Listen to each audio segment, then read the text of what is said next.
The individual recognized in history as King Henry VI was born on December 6, 1421, amidst the tumult of the 100 Years' War. His mother, Catherine of Valois, was born on October 27, 1401, in Paris to King Charles VI of France and Isabeau of Bavaria. She was their youngest daughter and the sister of Charles VII. He would marry Henry VI's father, King Henry V, at 18 years old on the 2nd of June 1420, but little of her early years are known as a younger princess. Henry V was crowned king on the 9th of April 1413, but at the time of his birth on the 16th of September 1386, he was not in the direct line of succession. In 1399, his father, Henry Bolingbroke, cousin of King Richard II, seized the throne, becoming Henry IV, the first Lancastrian king.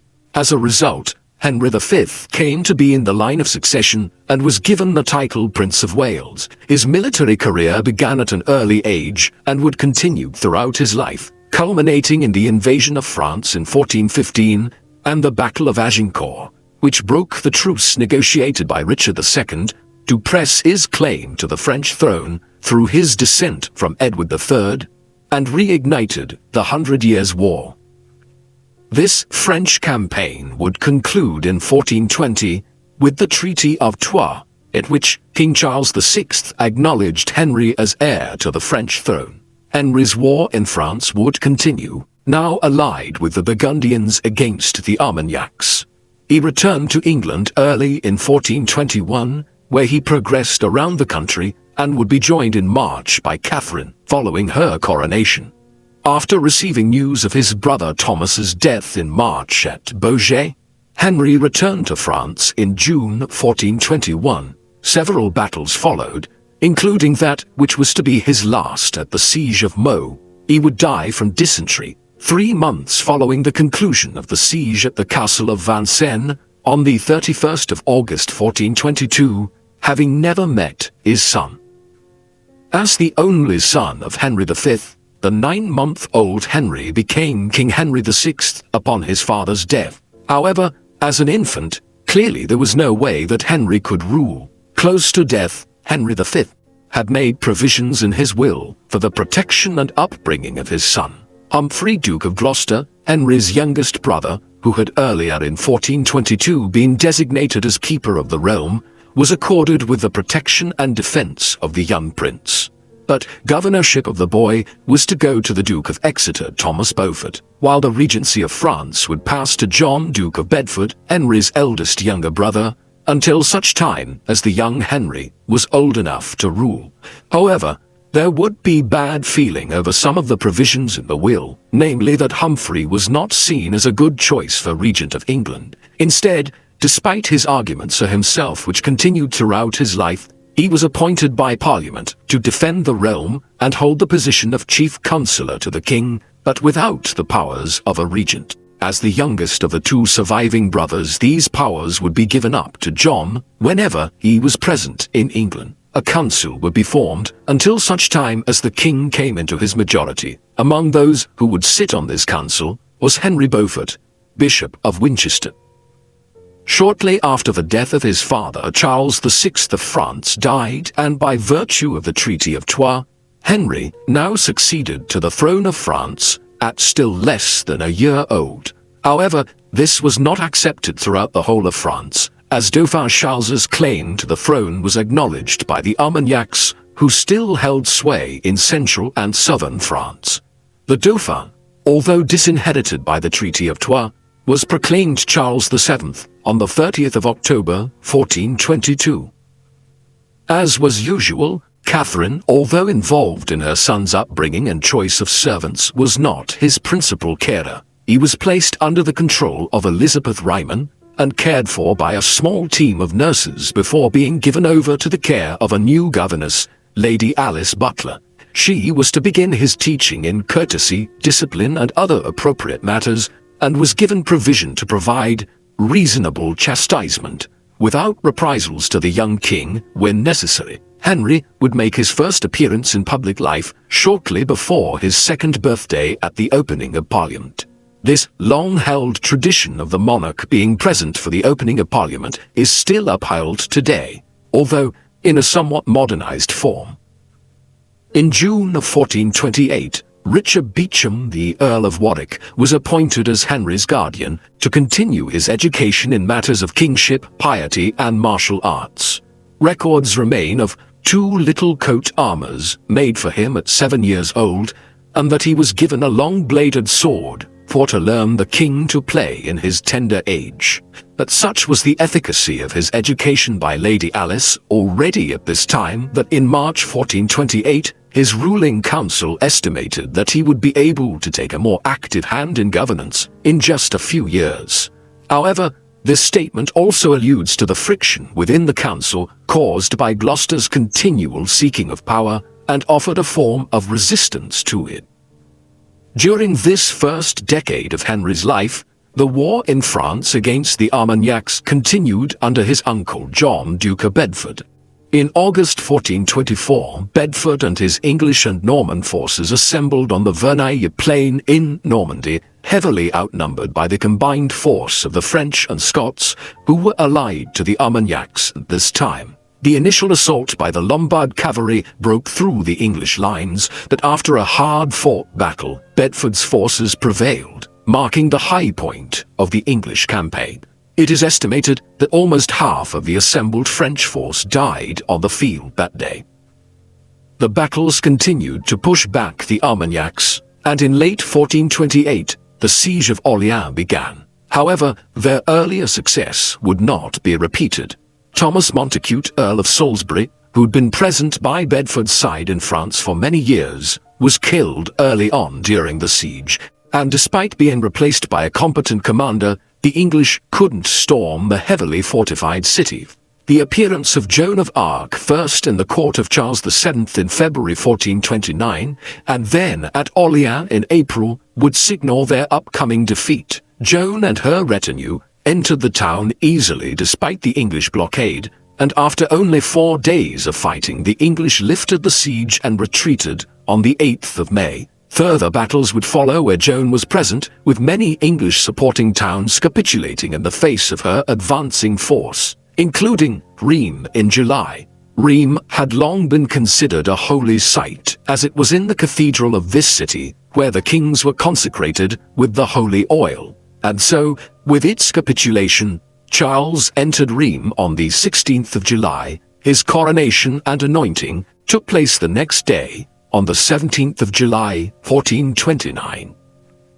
Henry's councillors realized that a strong response was necessary following the coronation of Charles and the defeats at the hands of Joan of Arc. It was decided that Henry, despite his age, should be crowned, and so preparations began.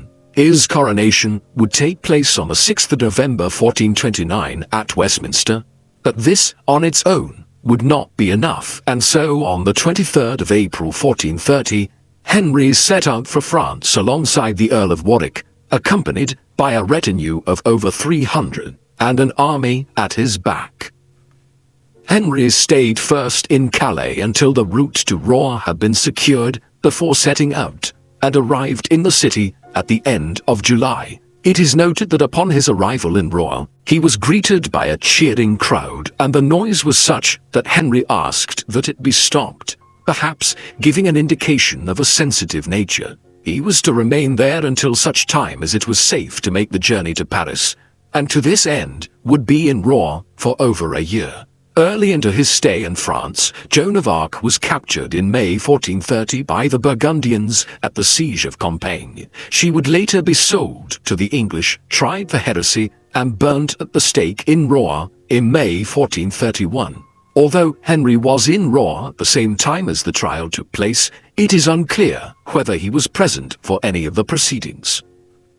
It was at some point around this time that Henry VI's mother, Catherine, married her second husband, the Welsh Owen Tudor, in secret. Their first child, Edmund, would be born shortly after they were married. They would have 2 more sons, Jasper and Owen, and a daughter of whom little is known. Owen, as a Welshman, was granted letters of denizenship by Parliament in 1432, but the marriage was kept out of the public sphere. Henry finally arrived in Paris in December of 1431.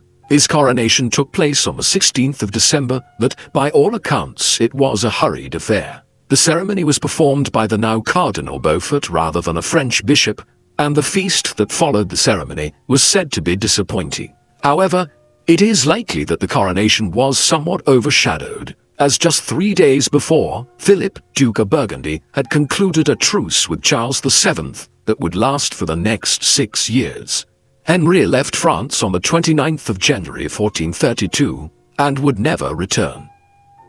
During the years 1432 to 1436, the king was still in his minority. However, Henry was clearly starting to realize his position, and in 1432, Warwick requested more power within his guardianship of the boy to protect himself from defiance on the part of Henry and any possible punishment amounting from his chastisements. At the same time, he also requested that those men of questionable virtues be kept apart from Henry to keep from influencing the impressionable young king. There was still friction among the council at this time, much of it involving Gloucester and Cardinal Beaufort, which was moderated in some part by Bedford. Their differences had been clear throughout their time serving together, but now it was their views on the continuing war in France that would come to the fore. Gloucester's views differed greatly from Beaufort's.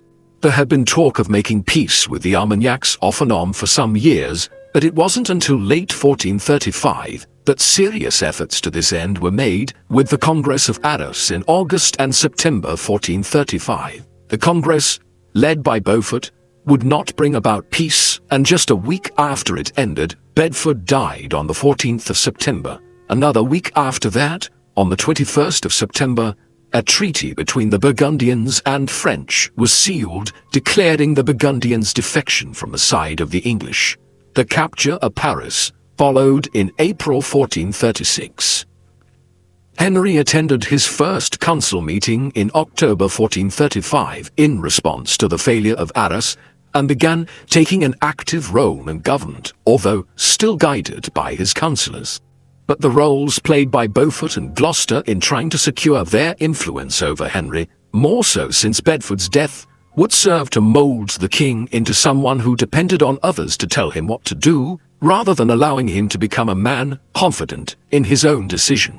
Another prominent influence in his life, Warwick, his guardian of almost 8 years, resigned the position in May 1436, with no replacement. By the end of July 1436, Henry signed his first warrant, a grant to Beaufort just days after Gloucester left for Calais. Henry continued through 1436 and 1437 to issue warrants, still alongside his council, rewarding and patronizing many of those that had been among his household through the years, with new roles within government and prominent positions in the kingdom. This included William de la Pole, the Earl of Suffolk, who had been steward of the household since 1433. Suffolk was appointed as chief steward of the Duchy of Lancaster, and like Beaufort and Gloucester, would become a major influence in Henry's reign. In 1437, the council tentatively began to consult the king on matters of appointment, where it was said he deferred to their advice. In mid-1437, Henry asserted his piety in siding with Pope Eugenius IV against the Council of Basle. He also shared Beaufort's views that making peace in France would be preferable to continuing the conflict, giving Beaufort the opportunity to further exert his influence over the king. On the 12th of November 1437, a great council was convened, and Henry announced his intention to step fully into his role as king, whilst keeping his council. But 1437 not only marked Henry's step into ruling. His mother, Catherine, had fallen ill in 1436 and moved to Bermondsey Abbey later that year, where she was tended to, but she would die on the 3rd of January. Her 2 eldest sons and half-brothers to Henry would be placed in the care of Suffolk's sister, Catherine de la Pole, abbess of Barking Abbey, possibly at the suggestion of Suffolk to the king, whilst Owen Tudor would be imprisoned for 2 years. During Henry's minority, the kingdom's finances were already under strain from the continuing war in France, and frequently expenditure outstripped the income. On top of this, the crown inherited debt not only from Henry V, but also from Henry IV. On many occasions the crown found itself in need of aid, and so they borrowed extensively. Cardinal Beaufort was one of their principal lenders, a vastly wealthy man. He had already been lending to the crown under Henry V. Now, stepping into his reign, Henry's generosity to his expanding household in granting many patronages would further undermine attempts to balance the books.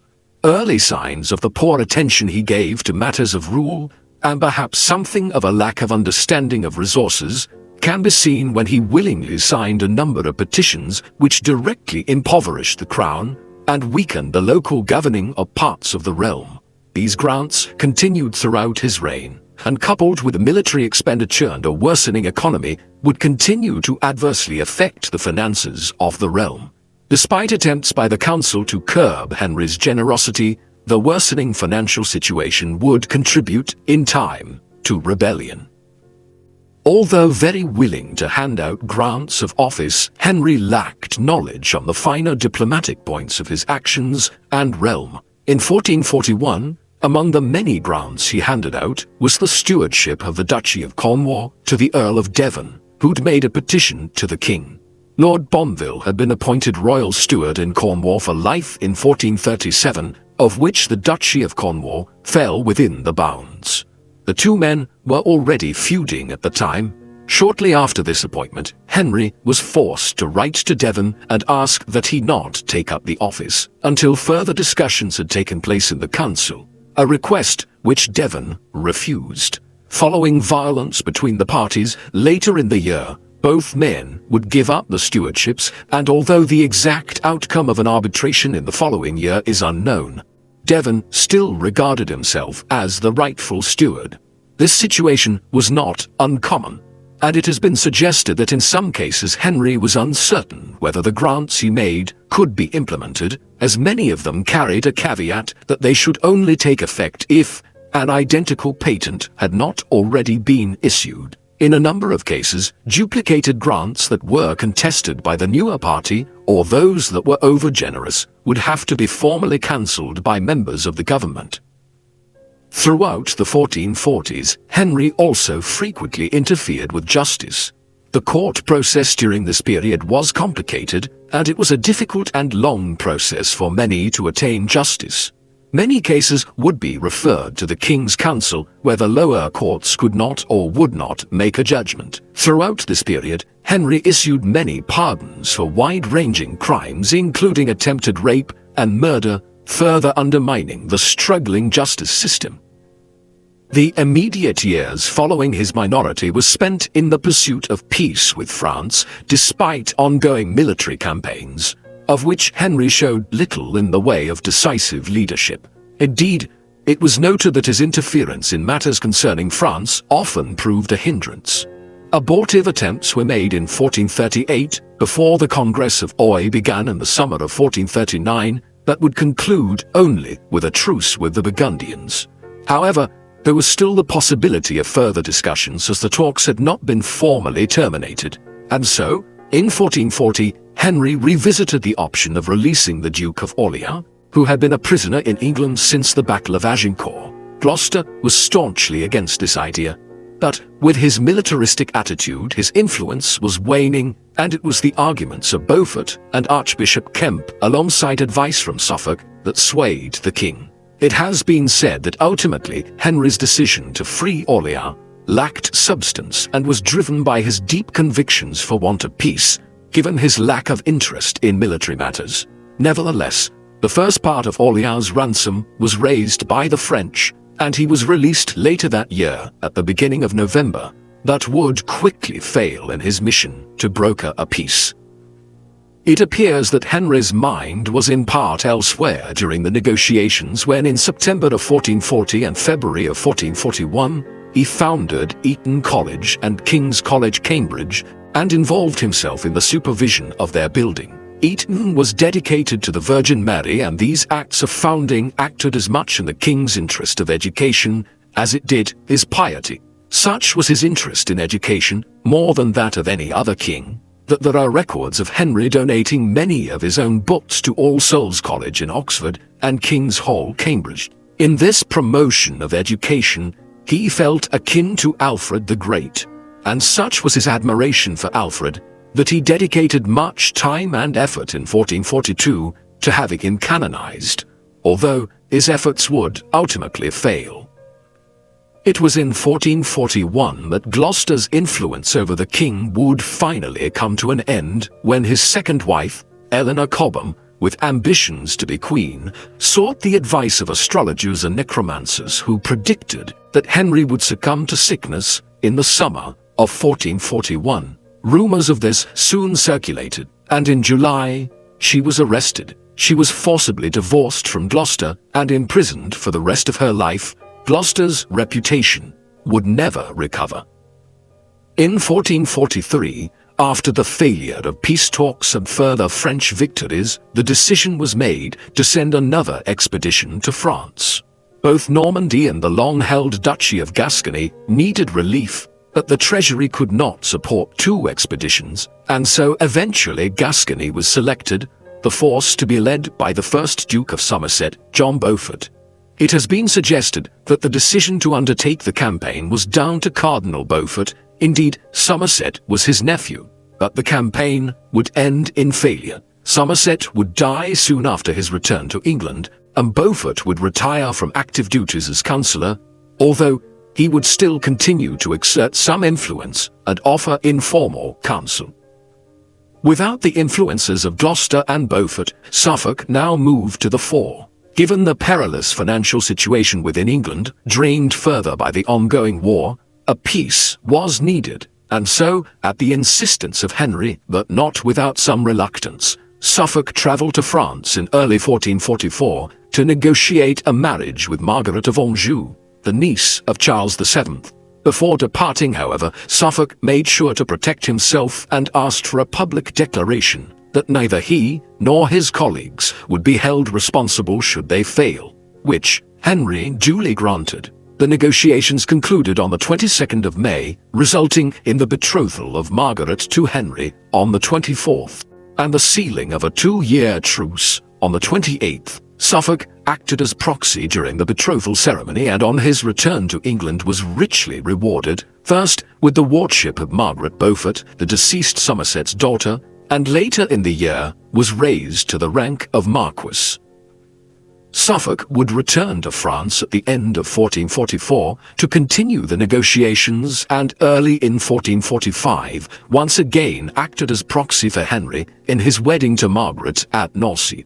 Margaret arrived in England in April where, after recovering from a period of illness that had begun in France made worse by the sea crossing, she journeyed to Titchfield Abbey and was married to Henry on the 22nd of April 1445. Margaret would stay at one of Cardinal Beaufort's manors for a short time before making her way to London, where she arrived on the 28th of May, and was crowned 2 days later. Rumors abounded, however, that during the negotiations, Suffolk had been instructed by the king to cede land to the French, and although he would report to Parliament that this was not the case, his reputation suffered. Suffolk kept his position and over the ensuing years would increase his influence at court when many of his own men were appointed to prominent positions within the council. The marriage seems to have been a happy one and the king was generous with his wife, buying her jewels and horses, and in 1448 he allowed her to found Queen's College, Cambridge.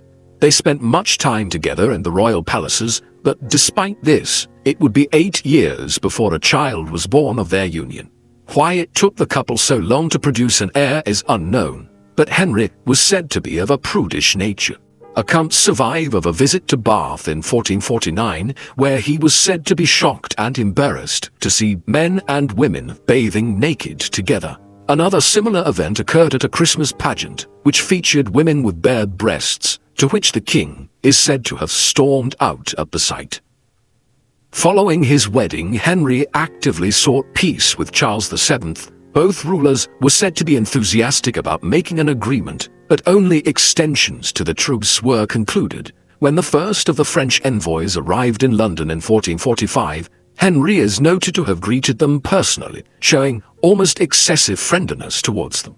Although much of the negotiations took place between envoys, Henry did assert that he was happy to travel to France to speak in person to Charles. However, this meeting would never come to pass. Throughout the war, whenever peace was on the table, the English had been unwilling to cede land. But this was about to change. In December 1445, Henry wrote to Charles that he was willing to cede Maine to the French in the pursuit of peace between them. This act by Henry was in response to envoys from Charles the Duke René, Margaret's father, and in return would enact a 20-year truce. Henry, acting on his own initiative, personally authorized the document, although in some part he was said to have been influenced by his wife in coming to this decision. The move by Henry was deeply unpopular and resisted by the English commanders in France. The original date for the cession was to be the 30th of April 1446, but this day came and went without the land being handed over. Opposition to the current French policy in England was led, predictably, by Gloucester, who had always maintained a stance of not ceding any territory. A parliament, originally scheduled to take place in Cambridge, was rearranged to meet in Bury St Edmunds, a stronghold of Suffolk's influence, and Gloucester was summoned to attend. Rumors that Gloucester was plotting against Henry had seemingly been spread, and the king apparently believed them. For on Gloucester's arrival on the 18th of February 1447, he was denied access to the king and told to go instead to his lodgings. Gloucester was arrested later that day on a dubious charge of treason, but would not face trial until 5 days later, and on the 23rd of February, he was found dead. There has been some suggestion that Suffolk, along with others, persuaded the king of his uncle's intentions to raise the Welsh against him, as Gloucester had holdings there. But it is likely that Suffolk's true intent was to silence opposition to the French policy that he was now pursuing, albeit without the intention of the Duke's death. In order to prevent rumors of foul play, his body was displayed in church. In the following months, a number of those arrested alongside him were tried and sentenced to death by hanging, drawing, and quartering, but, in a show of mercy and compassion, Henry pardoned them as the executions were taking place, and even allowed the return of their confiscated possessions and estates. That in years to come, the myth, the good Duke Humphrey, would cause many to believe that those in the king's service had conspired to bring about his death, damaging the standing of the king. There would be another prominent death for Henry in the same year, when the 72-year-old Cardinal Beaufort died on the 11th of April 1447. Both Henry and his queen were remembered in Beaufort's will, and were bequeathed a number of items, as well as provision for substantial donations to Eton and King's College. But there was still opposition from his commanders in France. Henry authorized his new king's commissioners to use force if necessary to take custody of the holdings in Maine in preparation for the cession in his fervent pursuit of peace. Finally, after much back and forth and dragging of heels by those appointed by Henry to facilitate the cession, Maine was given over in March 1448, but not without a show of force by Charles, who briefly laid siege to Le Mans.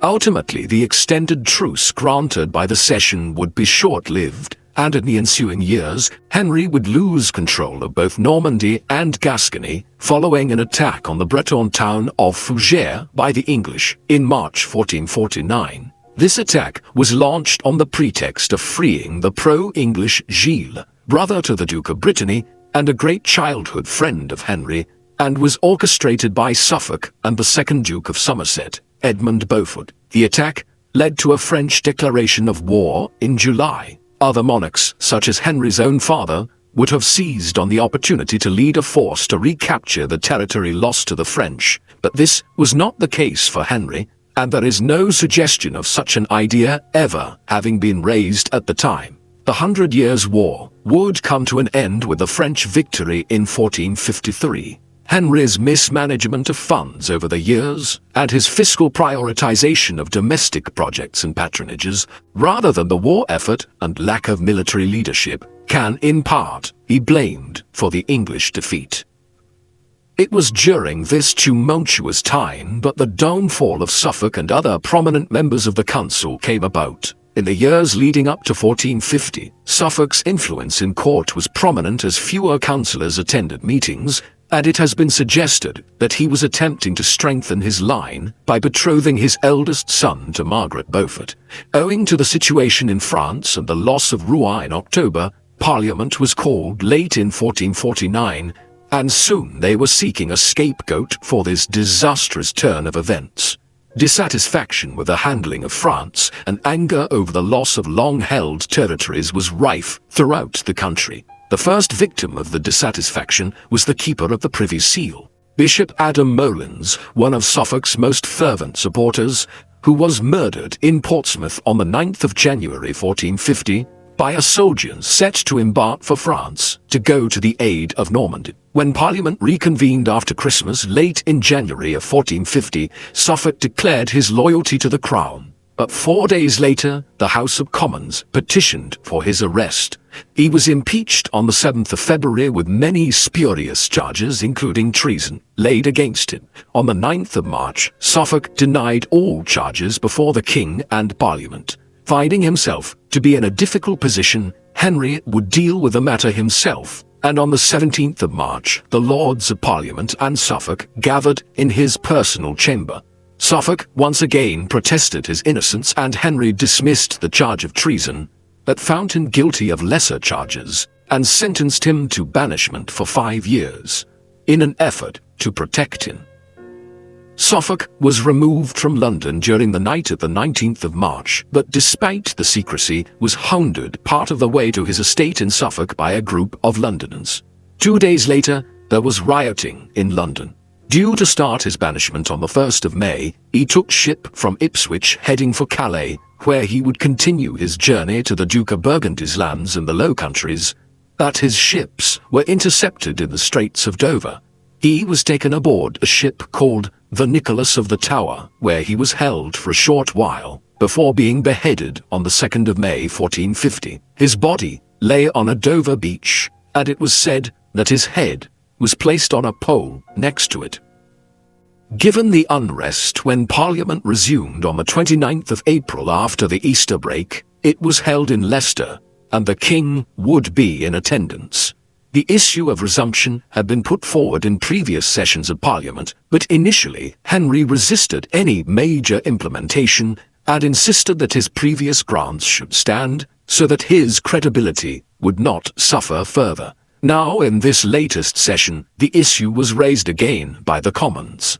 In an effort to take back a portion of lost revenue, a bill was put forward that would revert hereditary grants to life grants, thus returning land to the Crown upon death. This bill pertained to all grants made by Henry since the start of his reign, but with some exemptions, as patronage had always been a part of a king's rule. It wasn't until the 6th of May, when news of Suffolk's death reached them, that the king accepted the bill. But in the coming month, nearly 200 exemptions would be attached to it, thus defeating its purpose.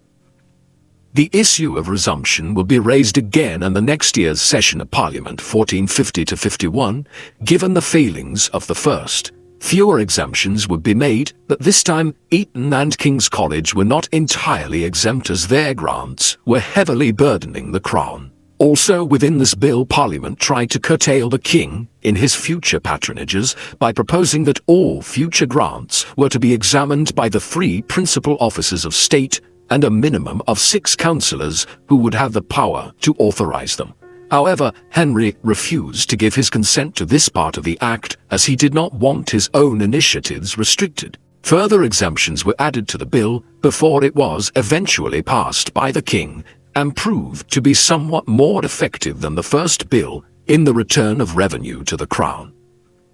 It was the very issue that resumption was trying to solve that led in part to the disaffection within the realm. Losses in France, the financial situation, and ill feeling towards those among Henry's councillors whom it was thought used their positions to benefit themselves, all added to growing tensions. Criticism had not been levelled at Henry, but the deaths of 2 of his closest advisers and feelings towards others highlighted just how little control he had. This disaffection was felt heavily in Kent, where a combination of French raids on the coast, slow recompense for the soldiers passing through the county to and from France, and the rumor that Kent was to be punished for Suffolk's death all added up to the beginning of a rebellion in late May of 1450, led by Jack Cade, also known as John Cade.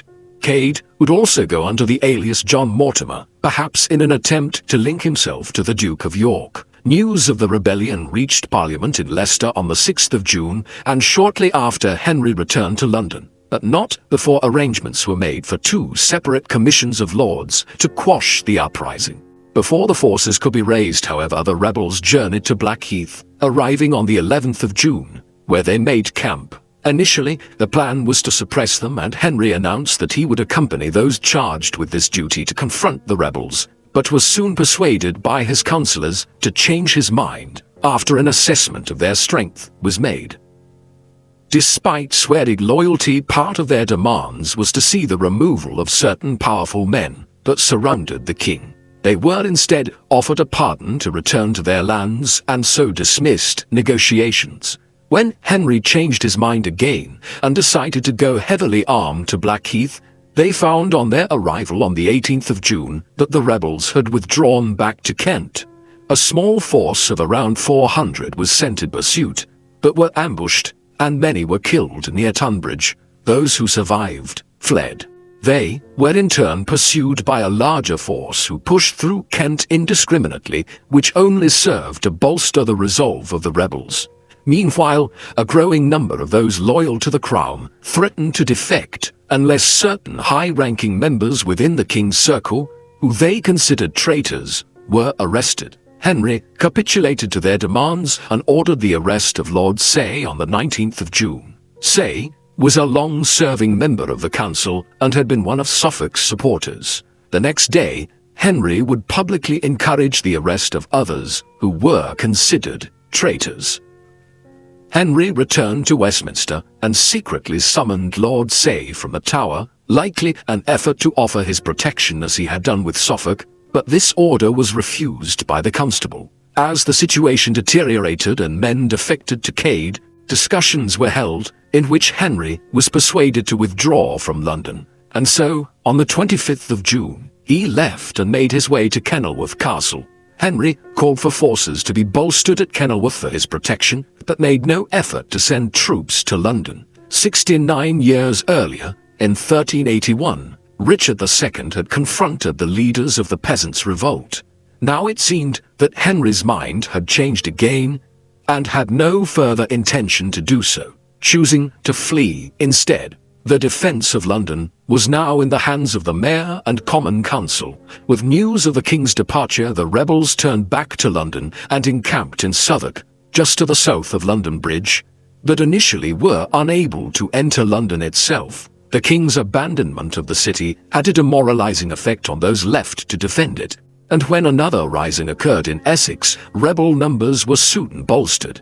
Cade would cross the bridge on the 3rd of July, and despite previous pronouncements of keeping the king's peace, demonstrated by the beheading of one of his offending officers, he would involve himself in acts of criminality. As a conciliatory act to quell the disaffection, Henry on the 1st of July nominated a commission of Oyer and Terminer to deal with those named as traitors. Cade was present for these sessions at the Guildhall. Many of those brought into the sessions were condemned, including Lord Say, who was brought from the Tower and denied the right to be tried by his peers, and William Cromer, Sheriff of Kent and Say's son-in-law. Say and Cromer were condemned and executed, and alongside many others their heads were placed on spikes and paraded through the city. Say's lifeless body was dragged through the streets as they made their way to Southwark, attached to Cade's saddle. But it seems the Londoners had had enough, and on the night of the 5th of July they fought the rebels and prevented them from crossing the bridge back into the city, eventually being able to close the gate, barring them from entering. The victory had been costly, and many citizens lay dead after the fight. Negotiations quickly followed, with the Queen offering a pardon to Cade. Following further negotiations and the receiving of petitions from the rebels, They were given charters of pardon. Many within the rebel force took up the offer of the pardon, but Cade shunned it and crossed back into Kent. He was proclaimed a traitor on the 10th of July, with a bounty of 1,000 marks placed on him, and the spoils he had taken were seized and sold off to raise funds. He was captured in Heathfield, Sussex, on the 12th of July and died of wounds sustained in his apprehension. His naked body was brought back to Southwark and beheaded, and his head displayed on London Bridge. His body was drawn through the city before being quartered. Henry returned to London towards the end of July. Unrest continued in the southeast, and so another commission of Oyer and Terminer was appointed to investigate those in connection with the complainants from Kent. Many royal officials and Kent landowners were brought before the justices, but their punishments, for those who were found guilty, were light. Similarly, those who continued with the rebellion, having shunned the pardon, were sought to make a show that treason would not be tolerated, but despite this, the trouble and dissension with royal officials continued well into 1451, spilling over into other areas across the country. Amidst the turmoil in 1450, Richard, Duke of York, the king's cousin, returned from Ireland, where he'd been lieutenant since December 1447, a post he'd previously held in France after Bedford's death. Unduly disturbed by the references to York throughout the rebellion, orders were issued by Henry's usher of the chambers to delay York's landing, and so when he attempted to land at Beaumaris in Anglesey, was denied, and would instead land further down the Welsh coast. When he eventually reached London on the 27th of September, he met with Henry briefly, and would stay in the city for 2 weeks. During this time, they communicated through a series of bills in which York rebuffed those he had been associated with during the rebellion, and offered to take a leading hand in government to quell the disquiet. Henry acknowledged York as his loyal subject and beloved cousin, but instead of accepting his proposal, instead stated that a new council was to be established, which York was to be a part of. After only 2 weeks, York left London to tour his estates in the Midlands before Parliament opened in November. On the 3rd of December of 1450, in order to quell the unrest that was rife in London, Henry and a great number of the lords rode out through the city. It seemed that this parade had the desired effect and tempers cooled. York was dispatched to punish the rebels still in Kent and Sussex later that month. Later in 1451, during the same session of Parliament, Henry refused the attainder against the deceased Suffolk proposed by the Commons and would appoint York's rival Somerset as captain of Calais. In what was to be the final session of Parliament, the issue of succession was raised by Thomas Young, an ally of York, as the king had so far failed to produce an heir, and with Bedford and Gloucester dead, there was no clear successor to Henry.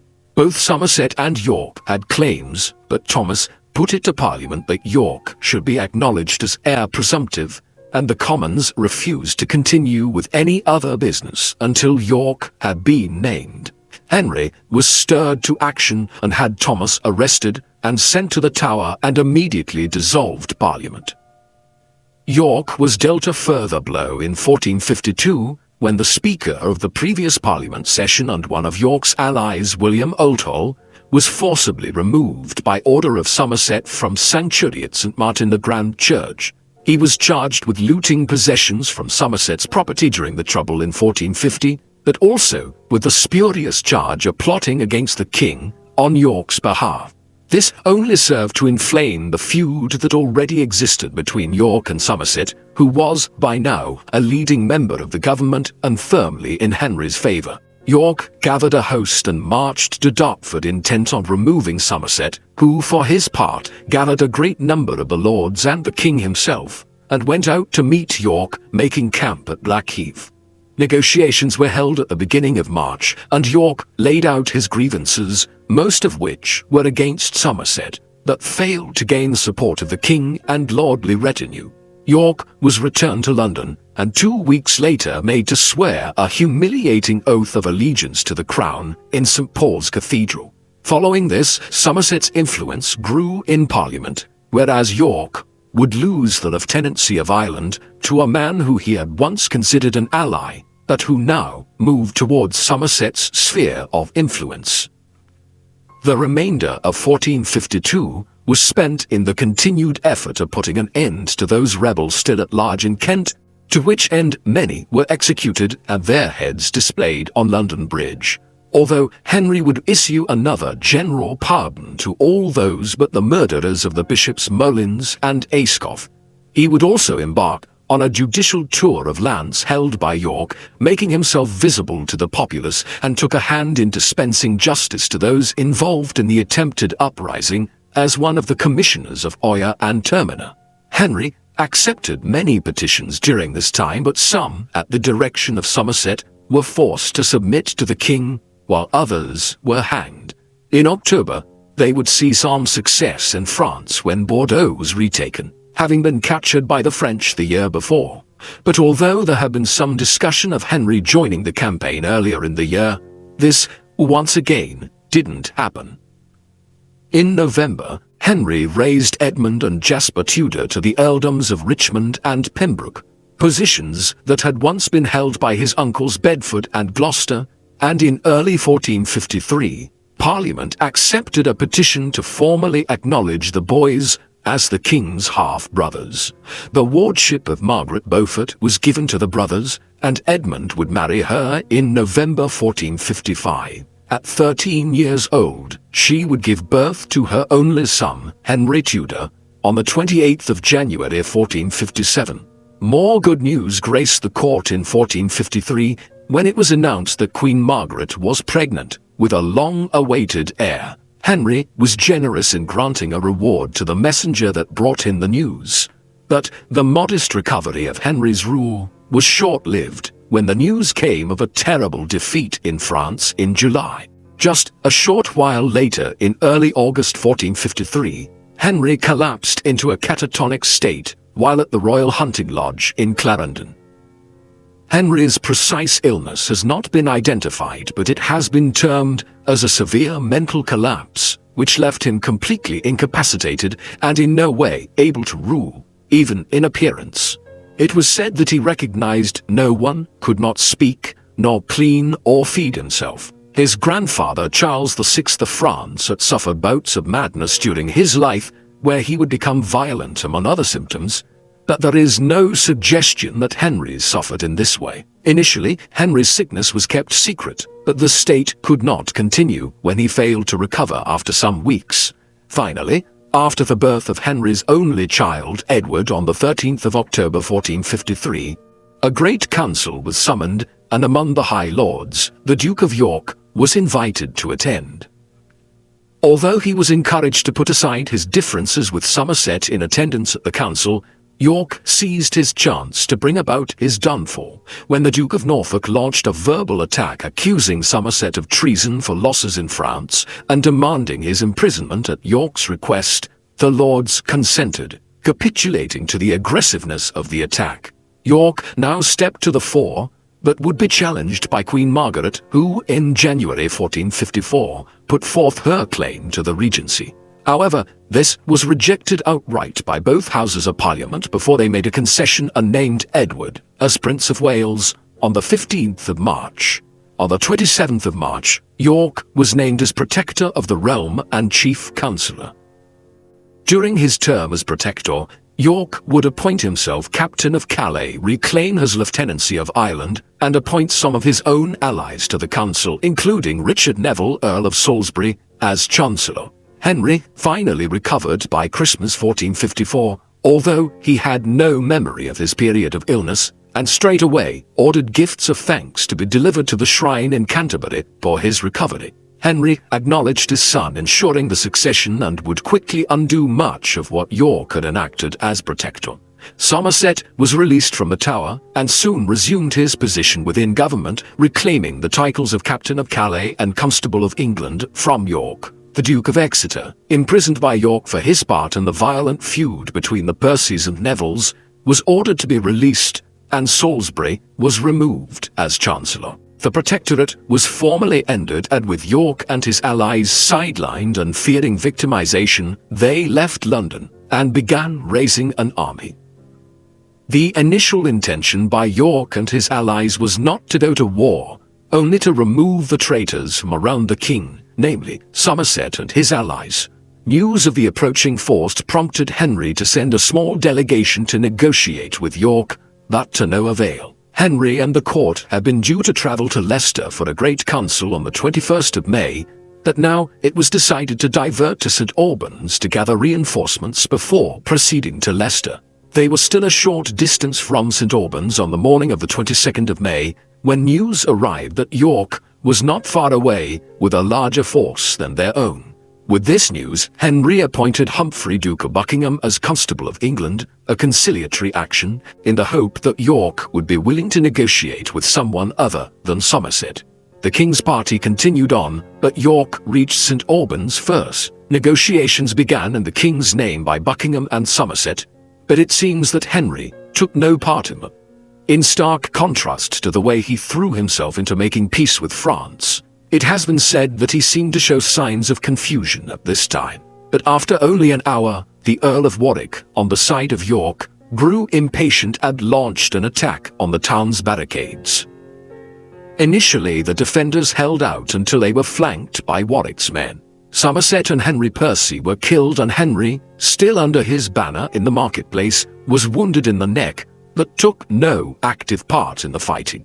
Henry hid in a tanner's house and was soon captured by York and taken to the abbey. He was not harmed by his captors, for York was fighting for, not against, the king.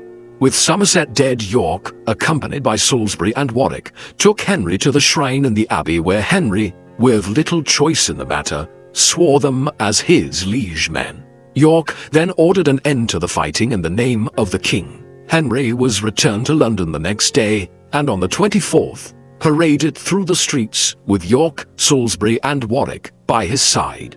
On the 25th, in St. Paul's Cathedral, York himself would hand Henry his crown.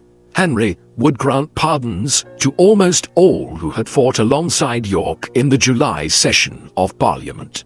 By this time, York would briefly serve as protector of the realm again from the 19th of November. Although it has not been definitively proven, there is some suggestion that Henry was suffering from ill health at the time and was unable to attend Parliament or rule in his own right. However, York resigned the position in late February 1456, given the lack of support he received for another Act of Resumption that was put through Parliament, and his authority would continue to wane throughout the year. At the same time, Queen Margaret would strengthen her position, replacing some of York's men with her own in offices of stature.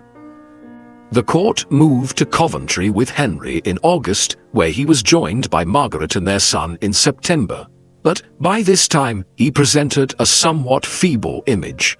During this time, Margaret's influence would grow not only with the king, but within her appointments of men loyal to her within government and on her son's council. For now, an uneasy peace held between the Yorkists and Royalists, and Henry would march at the centre of the Love Day procession in London in March 1458, an act designed to reconcile the two sides. But when Warwick fled back to Calais after violence broke out between his men and the king's household, after being summoned to a council, the situation began to deteriorate once again throughout 1459. Hostilities began anew on the 23rd of September 1459, with the Battle of Blore Heath, the first battle of the Wars of the Roses, where the Lancastrians were to intercept Salisbury's force. The Lancastrian forces were routed, but Salisbury's force was much depleted by the time he met with York and Warwick. The Yorkists made one last appeal to Henry by letter, to which he replied that he would offer York, Warwick, and their men a pardon, excluding Salisbury, but only if they surrendered within 6 days. The two armies once again faced one another in the field at Ludford Bridge on the 12th of October, and despite rumours spread by the Yorkists that Henry was dead, he and Margaret accompanied their forces. Opening shots were fired by Yorkist artillery, but battle wasn't joined, and later that night, a large number of men defected to Henry. Following this, and sensing defeat, York, Salisbury and Warwick fled. leaving their men where they stood, unaware that their commanders had deserted them. York and his second son Edmund fled to Ireland, leaving his wife and 2 younger sons behind, while Salisbury, Warwick, and York's eldest son Edward went to Calais. The next morning, leaderless, the Yorkist forces surrendered, with most receiving pardons. Queen Margaret now stepped to the fore in punishing the crown's enemies, attainting York and his associates and giving some of their confiscated possessions to trusted men of the crown, including Owen Tudor and his surviving son Jasper. But all attempts to dispose of the leading Yorkists failed, and on the 26th of June, 1460, Warwick and his men landed at Sandwich, reaching London by the 2nd of July.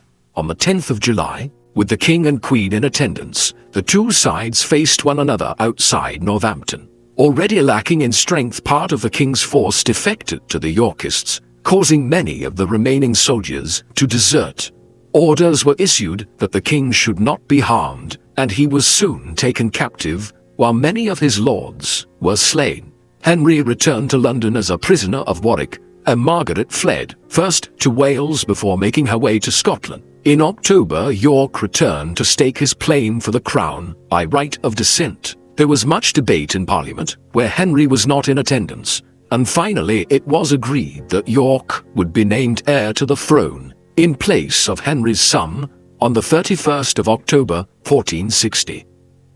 York and his son Edmund were killed outside Sandal Castle near Wakefield on the 30th of December 1460 in pursuit of Queen Margaret, who still vehemently opposed them and had gathered an army to deal with the Yorkists.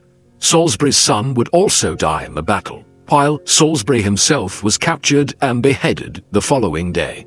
Their heads were then put on display on the gates of the city of York. Margaret joined the army in January 1461, and they began advancing south. Warwick, taking Henry with him, went north with his force, and once again, the 2 armies met in St. Albans on the 17th of February. The Lancastrians won the day, and Henry was recovered from the Yorkists to be reunited with his family. He was overjoyed at his release and knighted his son. Warwick had fled the field and was met on the road by York's elder son Edward, making his way to London from his own victory against Jasper Tudor at Mortimer's Cross, Herefordshire. At the same time, the Lancastrian court was also making its way to London and would arrive first. Arrangements were made with the mayor for them to enter the city, but when they approached Cripplegate on the 22nd of February, the citizens of London barred the gates against them. In contrast, Edward was welcomed into the city on the 27th of February, cutting a much more striking and royal figure than Henry. In the following days, Henry was denounced as unfit to rule. Edward IV assumed the crown on the 4th of March, 1461. The Battle of Towton would follow at the end of March, but Henry, Margaret, and Edward were not present, having already travelled north to York. They then found refuge in Scotland, where plans were made to reclaim the kingdom. Henry still had supporters, and many would join him in Scotland, where they raided over the border a number of times. Margaret travelled to France to negotiate with the new King Louis XI. An agreement was struck in 1462, and she returned to Scotland. But it was countered by the sealing of a truce between England and France in mid-1463. A truce was then concluded with Scotland in December 1463, which ended their refuge in the country. The Lancastrians were forced back into northern England, where they kept up resistance and would fight a number of battles, but were ultimately defeated. At this point, Henry seemed to be a little more than a figurehead and stayed away from the battles. Following the defeat, he went on the run, seeking shelter from his sympathizers, but was eventually caught by a group of men in Lancashire on the 13th of July 1465 and was taken back to the Tower. By the time Henry was captured, Margaret had been in France for 2 years with her son, still seeking aid for their cause. Warwick made his way to France in 1470 after a failed uprising against Edward IV. Relations between the two had broken down, and now with aid from Louis XI, Margaret and Warwick were reconciled. Warwick agreed to betroth his daughter to Henry's son, Prince Edward of Westminster, and they married in December 1470. By this time, Edward was already the opposite of his father with his martial nature. Warwick invaded England in the autumn of 1470, and Edward IV fled, having been deserted by many of his supporters. On the 3rd of October 1470, Henry was once again proclaimed king, but took no hand in ruling and was said to be extremely passive for the few short months he sat on the throne. Edward IV invaded England with a small army in March 1471 and gathered support as he marched south. With Margaret and her forces still in France, it was left to Warwick to throw back the invasion, a task at which he utterly failed, preferring instead to wait within the walls of his castle in Coventry to be reinforced. Edward IV marched on London. Henry was paraded through the streets to give heart to people at the news of the invading force, but it was said to have much the opposite effect, and Edward entered the city on the 11th of April 1471. Henry was immediately taken into custody and returned to the Tower. Margaret, Prince Edward and their forces landed just 3 days later on the 14th, but their advance north was halted by Edward IV at the Battle of Tewkesbury on the 4th of May. Prince Edward was killed during the battle and Margaret was taken prisoner. Henry, still in the Tower, was killed on the 21st of May 1471, likely on the orders of Edward IV, though not by his own hand. History has often looked on Henry VI as mad, empty-headed, or an imbecile, a reluctant ruler who was not fit to hold the crown. But powerful influences acting on him from birth led to a dependency in life that would never leave him, and in the wake of his father's death, he had no kingly example from which to learn and form the basis of his own rule, nor experience of growing up in court in any other position than king. Some historians have even suggested that Henry was merely a puppet through which others ruled. There is no evidence that Henry was frail or simple-minded, nor that he suffered any unusual ill health in his younger years, and was noted to be calm in his temperament and overtly pious. He was of a generous nature, but such was his generosity that it was of detriment to himself, in a time when finances throughout the realm was stretched by war and an economic slump. This generosity also highlights the confusion he seems to have borne in matters pertaining to governance when he frequently duplicated grants. He was well-intentioned and took interest in some aspects of his rule, but seems not to have had the necessary political and diplomatic acumen that a king of the time required. Henry certainly cannot be said to have inherited his father and grandfather's militaristic tendencies, but was merciful and compassionate to a fault, issuing many pardons over the years, some of which were certainly undeserved and went against the advice of his council. His dependency on those around him, especially his wife in the later years of his reign, would intensify as he became increasingly withdrawn and possibly disillusioned with his role. This would result in much strife over many years and highlights that despite his best intentions, his inattention and lack of interest in many matters made his rule, for the most part, ineffectual. What do you think of King Henry VI? Was he an ineffectual king who was unfit for the role, or was he a kind-natured king and a victim of circumstance? Please let us know in the comment section, and in the meantime, thank you very much for watching.